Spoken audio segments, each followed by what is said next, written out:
Good news and bad news, depending on where you sit. Summer's coming to an end. 9 days until school starts. Anybody? Am I the only one? Come on, parents, let me hear it. Amen. I'm telling you, 9 days, but who's counting? Man, it may just be me, but man, this summer has just flown by. Anybody else? So quick. Oh, slow time down just a little bit. Well, if you've been here or tuned in or anything with us this summer, you know that all summer we've been looking at various things in our culture, movies and podcasts, even games, to see if we can find God in plain sight, to see if we can find some theological truths about God and about ourselves through the things that we interact with every day. And I hope that you've seen that regardless of what we read or what we watch or even the games we play, we can be reminded of God's constant activity in the world, that God is constantly moving around us. We don't live in a flat world where God doesn't exist. He exists, He's moving, He's doing some amazing things if we are humble enough and if we are discerning enough to see it. And that's been the two words that have kind of flown through or threaded through this entire series, is discernment and humility, to make sure that we're there because God is inviting us to be a part of it. Do you believe that? He is. He's inviting you and me to be a part of what He's doing. But in this series, we've also discovered this wide range of needs that we have, that we kind of go outside of God to see if we can find ways to satisfy those needs. And unfortunately, how we try to satisfy those needs often ends up being a very poor substitute for the way God desires to meet us and meet our needs through knowing Him and through following Jesus, not through some sterile, self-controlled or controlled science experiment. But God does this through relationship with us, and that's exciting. And so today we've got another fun topic, and I think it'll be fun because I think it's probably something I think half the room at least probably engages with or has engaged with at some level. And that's this another extremely popular phenomenon shown by the number of shows that just continue to explode on our television screens, and that is reality TV audition talent shows. Who are my people that watch those? Anybody? Okay, so just like the love shows we talked about a couple of weeks ago, there are so many shows that we could talk about today. But what's fascinating to me is that this is not a new phenomenon, that even before television, this was something that existed. Did you know this? So I did my research. So in 1934, on the CBS radio network, there was a show called The Major Boze's Amateur Hour. And it was the first of its kind where they would put talent on and then they would kind of help talent be discovered. And this ran from 1934 to 1952. It became a TV show in 1948 and ran until 1970, which amazed me when I heard that. I thought, wow, that's incredible. This is the show where kind of the winner was determined by the applause meter. You guys remember that? That's kind of fun, right? So then after this, it kind of morphed a little bit in the 70s into the Gong Show. Now, you may have to tell your age a little bit. Who are my Gong Show watchers? There was a recreation of it, I think, in the 80s or 90s. Do you know what the difference between the amateur hour and the Gong Show was? The difference? A big gong. A big gong is one of them, yes. No applause meter. Very astute there, Doug. Very astute. But the Gong Show, whereas the amateur hour was genuinely about discovering talent, the Gong Show was really more about contestant humiliation. I mean, that became the theme of it. It was like, who wants to get up here and embarrass themselves, and we'll gong them off the stage and all this kind of stuff. And so that was where kind of these talent shows went. But then, okay, I'll tell my age here. In the 80s, Ed McMahon's Star Search, anybody? There we go, 3 to 4 stars for everybody. Okay, I saw that hand, Joe Ballard. That's right. If you're in the 80s, you watched this. And what's fascinating here is if you go back and you Google Star Search, you'll see that Britney Spears was on Star Search. Dave Chappelle was on Star Search. There are these huge names today that were on a talent show in the 80s, which is fascinating to me. But then really, things changed drastically in the 2000s with what? Go ahead. American Idol. Who are my Idol fans? At least in the early days. Who watched it at the beginning? Anybody still watch it? I didn't think so. That's exactly right. You know, when you lose Simon and Paula and Randy, dog, it's just not the same.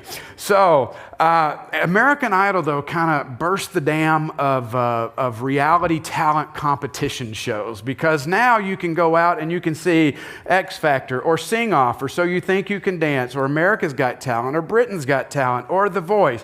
Or you can move to other talents like cooking competition shows like the Great British Bake Off or Top Chef or even Chopped. And you might have other talents like America's Next Top Model, Survivor, The Amazing Race, and who could forget, because we're sitting right here in the middle of the Iowa State Fair. For the last 63 years, we've had Bill Riley's Talent Search. Isn't that amazing? You just got all this talent show stuff happening all around us. Now, here's my question for you. How many of you would say, I'd do that? I'd audition. Anybody? Nobody? Wow, look at you. None of you would audition. You know, I wouldn't either. But you know, in our classic service, we actually have a family whose daughter did audition. Her name is Rain Stern. She's the daughter of Beth Rhodes, and she was on The Voice a few years ago, and she actually made it through 3 rounds, and she had 3 judges turn their chairs around. She won the battle round, but lost the knockout round, and her mother says that's because she was sick fighting the flu and things like that, so that would be why. But I will tell you, I really don't watch The Voice that much. I don't really watch much of these anymore. I do like to catch the golden buzzer moments of America's Got Talent. Anybody else like those? They're always, man, those can be awesome, can't they? Man, those are if you're not careful, they'll get you teary up, you know? And even if you've never auditioned or would never audition for a show like this, why do you think we watch these shows? Why do you think there's such a popularity to these shows? I was thinking about that. Why would we? I mean, there's obviously a popularity. They just can't seem to make enough of them. There's a new one right around the corner. I thought there's probably several reasons. Number one being we love to watch train wrecks, don't we? It's why we watch the love shows too. We can't turn away from a nice train wreck. So we love to see somebody get up there and humiliate themselves. Anybody remember, what was his name? William Hung from American Idol's days, the she bangs, and he got up there and he actually made a career out of being terrible. You know, but I remember the early days of Idol. What was it all about? It was all about Simon and how brutal he could be to somebody. I mean, and I don't know what's happened to him lately. He seems to have softened as he's gotten older on America's Got Talent. But, you know, anybody'd get up there and say, but my mom says I can sing. And he says, your mom is wrong and lying to you. You know, okay, sometimes we need a dose of truth like that. But we love the train wrecks. We love to see those things happen. I don't know why. We're depraved people. But we also love an underdog story, right? I love a good underdog story. I love when people overcome adversity. Like when years ago, like I remember this one as standing out. It just exploded on the internet and television. Britain's Got Talent. You had this woman named Susan Boyle. And she was this, you know, she's wearing a flowery dress. To be honest, she looked kind of like just a frumpy older woman from Scotland. And I mean, that's just what, and everybody had dismissed her when she walked on the stage. And then she begins to sing and she opens her mouth, and I mean, just the most beautiful sound comes out as she sang from Les Mis, I Dreamed a Dream. And she just blew everybody away. Or a couple years ago on America's Got Talent, there was this kid with autism. His name was Cody Lee, and he was blind. And he had to have his mom walk out on stage with him because she had to kind of guide him. And when it was time for him to sing and play, she guided him to the piano, and he sat down. And this kid is unable to really communicate by talking. If you ask him a question, he just kind of goes, yeah. And there's not a lot of verbal communication. But for some reason, when he sits down at the piano and he begins to play, it just flows out of him in this beautiful, go look it up on YouTube. Cody Lee, America's Got Talent, golden buzzer moment. Fantastic. You should be in tears by that one. So we cheer for the underdog. We want to see that person succeed. But I do think there's one more reason. I think it's why people go on the shows, and I think it's why we watch the shows.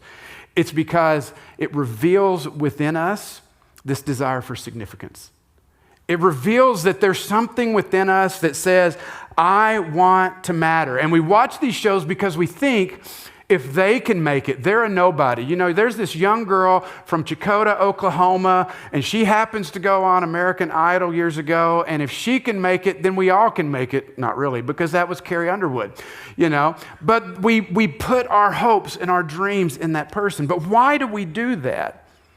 Because we want to be significant. We want to feel that our life has meaning. And because we fall into a trap that if we don't do this, if we don't rise to the top, if we don't have impact, if we don't make it big, then we don't matter. We need our lives to matter because we believe the lie that if we make it, we matter.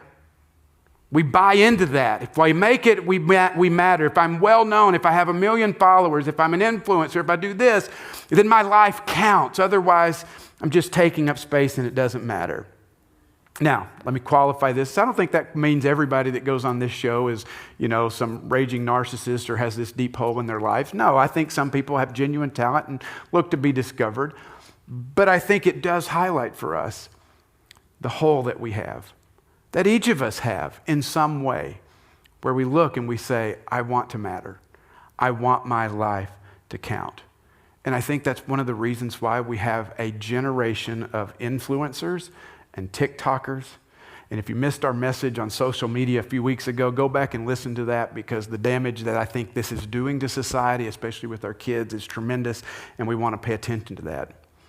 But this idea of significance is ingrained within us from an early age, and it's reinforced through our entire lives. I mean, after all, who gets the notoriety? Who does everybody know? And we find ourselves maybe striving for that. And on the flip side, it's like this.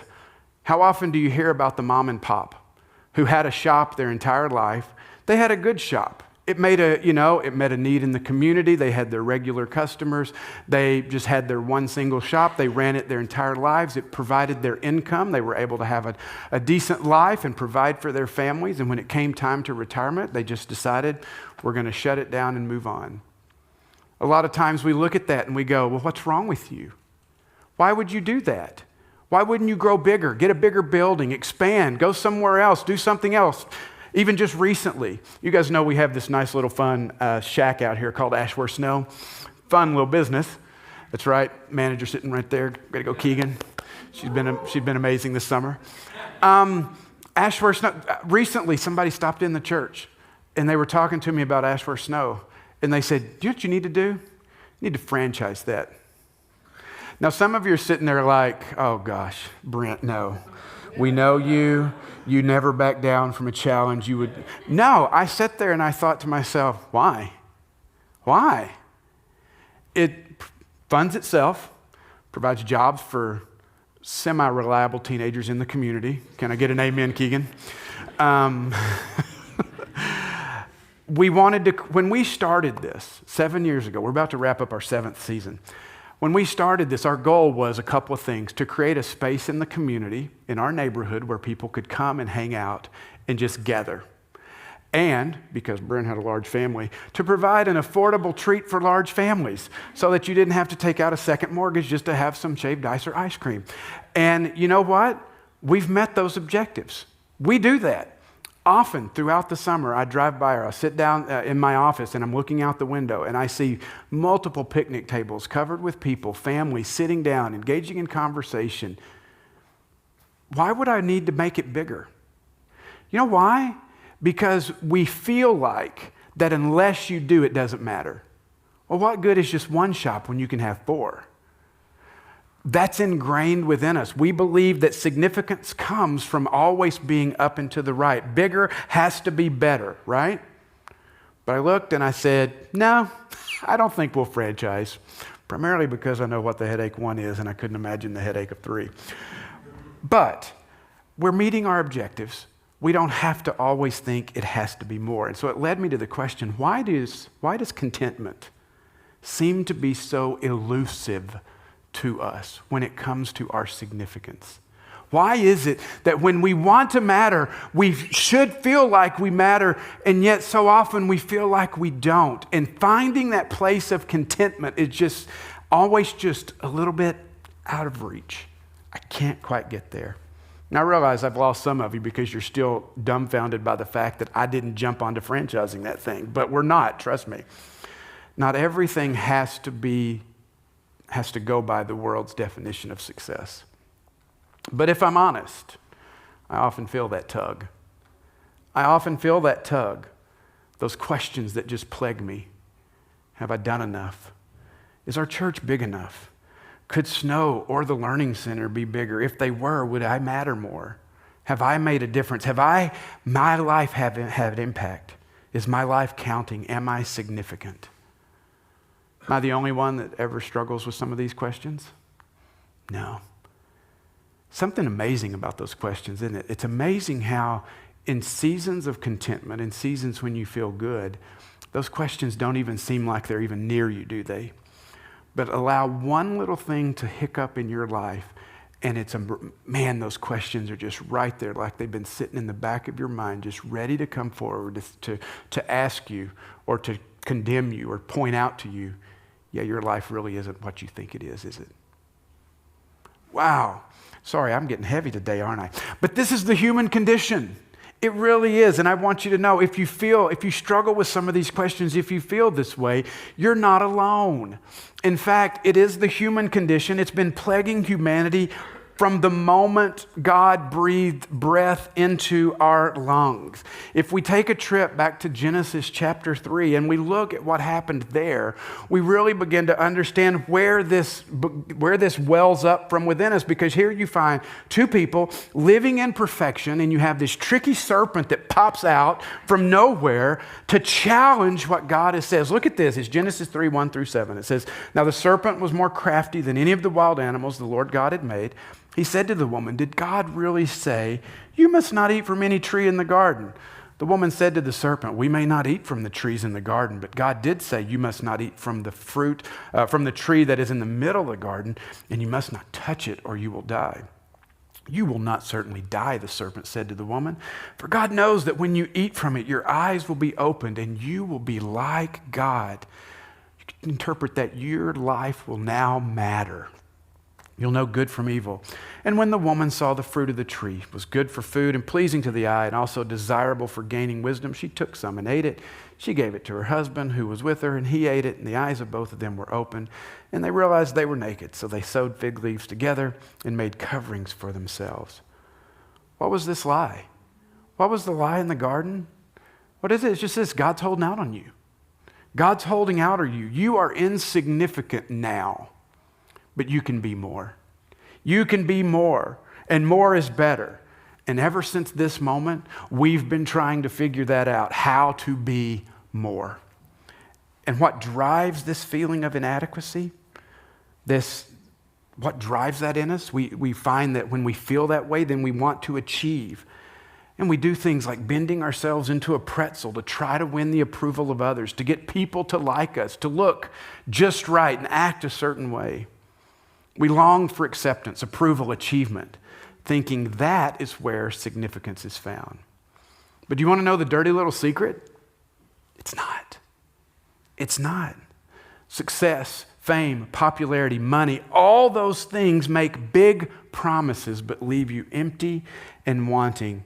Only then do you discover that you've been chewed up and spit out by the very system and the very people that you thought would give you everything you desired. It's a new story came out on Netflix this past week called Johnny Football, about Johnny Manziel, the football player. Look at this clip. Taking on Rolling Stones Beatles status. Manziel Madness has spawned the nickname Johnny Football. Johnny Football. Johnny Football. Johnny Football. I remember this guy comes up to me and he's like, "Hey, I've got 30 grand for you to sign autographs." And once that happened for the first time, it was like game on. When you take one step onto a slippery slope, it goes pretty quick. The money and the fame is eating him alive. You have to look back and think, were you ever going to be satisfied? Was enough ever enough? When I got everything that I wanted, I think I was the most empty that I've ever felt inside. Wow. I mean, he got everything he ever wanted. And what did he say? Still empty. Tom Brady said the same thing years ago after winning all these Super Bowls. He had everything, he lost it, and when he looked back, Johnny Manziel says, I was empty. How do we avoid that? Better yet, why can't we receive the words of someone there who has arrived to see it's not really the place any of us want to be? You see, Jesus talked about this, and in talking to his disciples about his impending death, Peter says, no, Jesus, we won't let this happen. Never, we won't let it. And Jesus says, hey, Peter, get behind me, Satan. It's got to happen. And then he makes this statement. Jesus says to the disciples, whoever wants to be my disciple must deny themselves, take up their cross and follow me. For whoever wants to save their life will lose it, but whoever loses their life for me will find it. What good will it be for someone to gain the whole world yet forfeit their soul? Or what can anyone give in exchange for their soul? You see, I think we listen to that verse and we find ourselves willing to make the exchange. We're willing to exchange our soul. That's what Eve did and Adam did in the garden. I think that's what Manziel did. Willing to exchange our souls for the promise of significance. And what we have to acknowledge is what Jesus said here runs against everything we think and believe, and especially what the world and our culture tells us. Because the world tells us, put yourself out there, promote yourself, look out for number one. And Jesus says, the significance you so desire is going to be found on a different path. It's going to be found on the path of self-denial. Because the other path, that path where you eat the fruit, that path where you go down and you think you're going to find it, that is the path where you lose your soul. What you think you're going to get is not going to be what you find. And as much as it may go against the cultural current, Jesus is saying, let me show you where significance, let me show you where life is found. Now, when we watch these reality shows, thinking back to those, it reveals within us that need for significance, but it does something else too. It can do something else for us. It should remind us of the real source of our worth, the real source of our significance. No, it's not Simon Cowell. No, it comes from somewhere else. It should remind us that we don't have to look for the world's approval. If you look again in Genesis, we find from the beginning where that source is, where significance comes from. Genesis chapter 1, God says, let us make mankind in our image, in our likeness, so that they may rule over the fish in the sea and the birds in the sky and over the livestock and all the wild animals and over all the creatures that move along the ground. So God created mankind in his own image. In the image of God, he created them, male and female, he created them. What do we see there? What do we find? An incredible truth. I'm not sure why, but this is the truth that seems to elude us when it comes to ourselves, and especially when it comes to others. God has stamped within us his image. We are made in his image, in his likeness, setting us apart from the rest of his creation. And in doing so, he has endowed us with value and dignity and worth.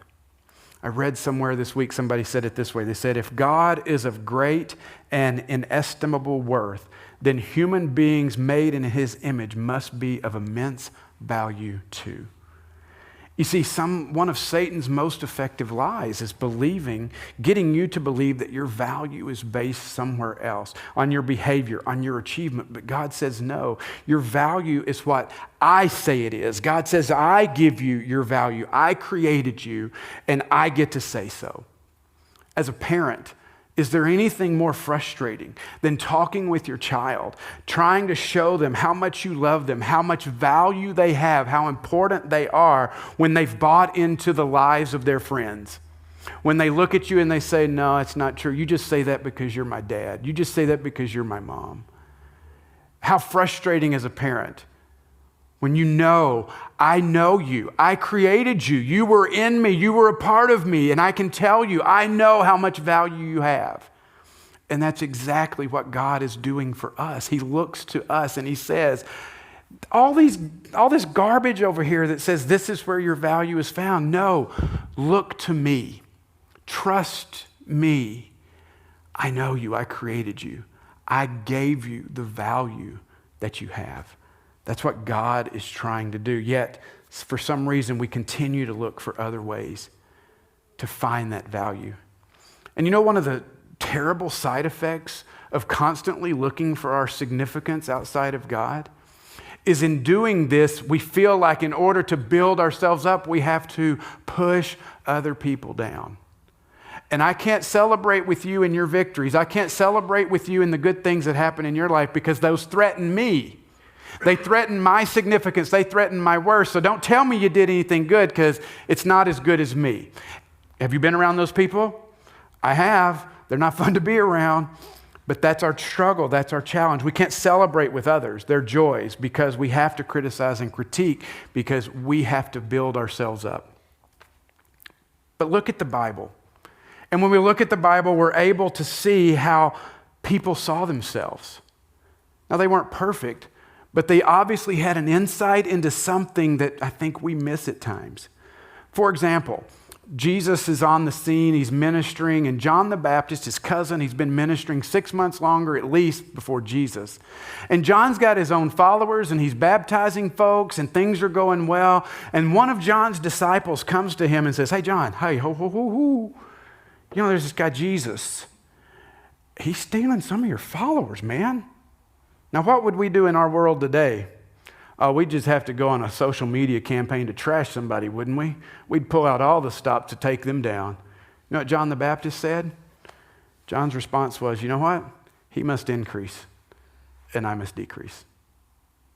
Think about the power of that statement.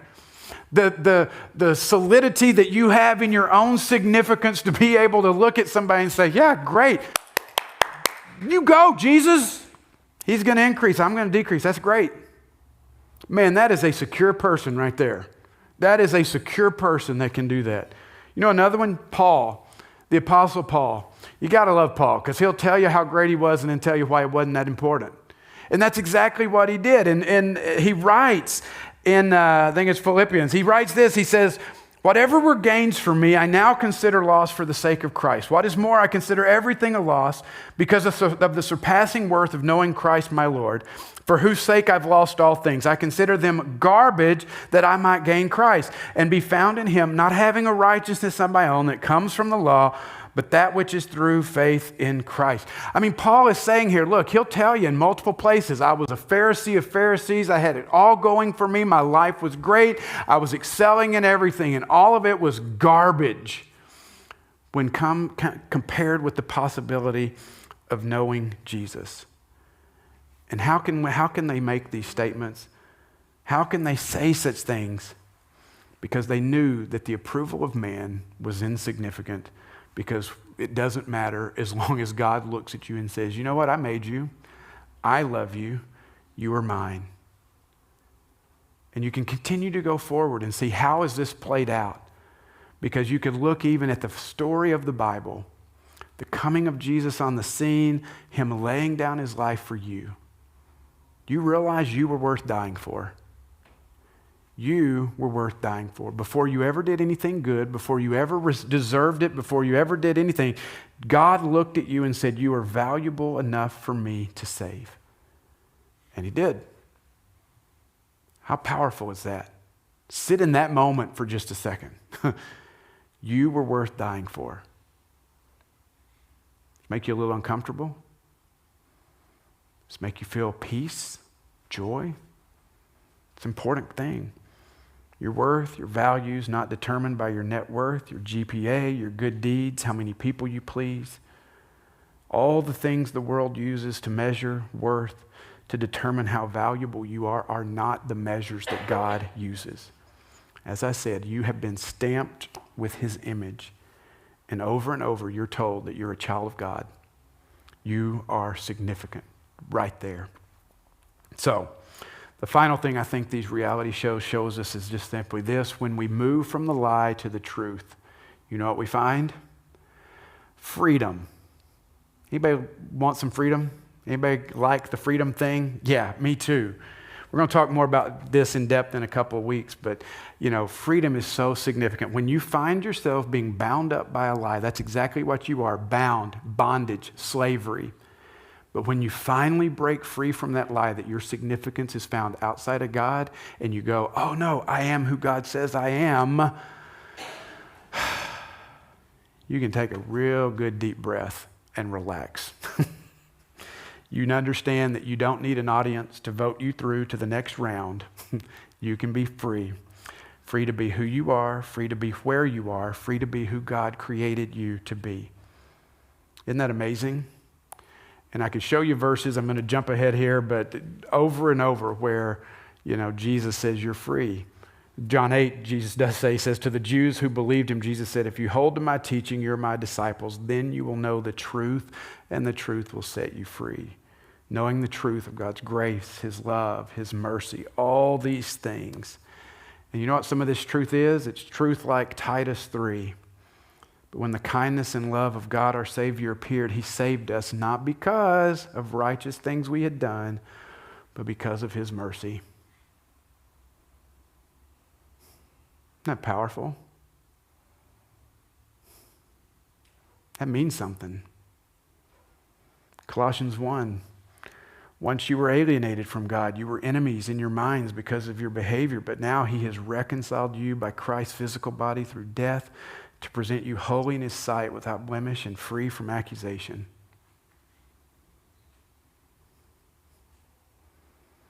About Romans 8. The Spirit you received does not make you slaves so that you will live in fear. Rather, the Spirit you received brought about your adoption to sonship. And by him we cry, Papa, Father. We are God's children. I think some of us need to breathe in those verses this morning. There's power there. And don't be mistaken, you've got a whole world out there just bombarding you with lies to try to tell you where your value is. But you don't need 1 million followers, and you don't need a sold-out stage show. God looks at you and says, you matter. Your life matters. All your experiences matter. Your past, your present, your future. Garrett, go ahead and come forward. One caveat, though. I do want to say this again. I don't want you to look at these shows and just assume that everybody that is on these is some, seeking all this stuff. But I would venture to say that a lot of people are looking for their 15 minutes of fame because they think if I can get there, it makes me more important than if I don't get it. We don't sit in a seat of judgment on those folks. We recognize that deficiency in ourselves. You know what we do? We pray for them. And if you watch these shows that are such a part of our culture, I want you to pause and think about when you see them, let it remind you who you are and where you look for your significance. There's a couple of questions I want to put on the screen just to close. These are from an old book from the 80s. Yep, they had books in the 80s called The Search for Significance. It's an amazing book. If this message has meant anything to you and you want to go deeper, I highly recommend it. Robert McGee is the author. He writes this, he says, when God considers you, does he deceive himself in some way or does he know who you truly are? It's a cool question. Question 2 hurts. If you think of yourself differently than God thinks of you, who is mistaken? You or God?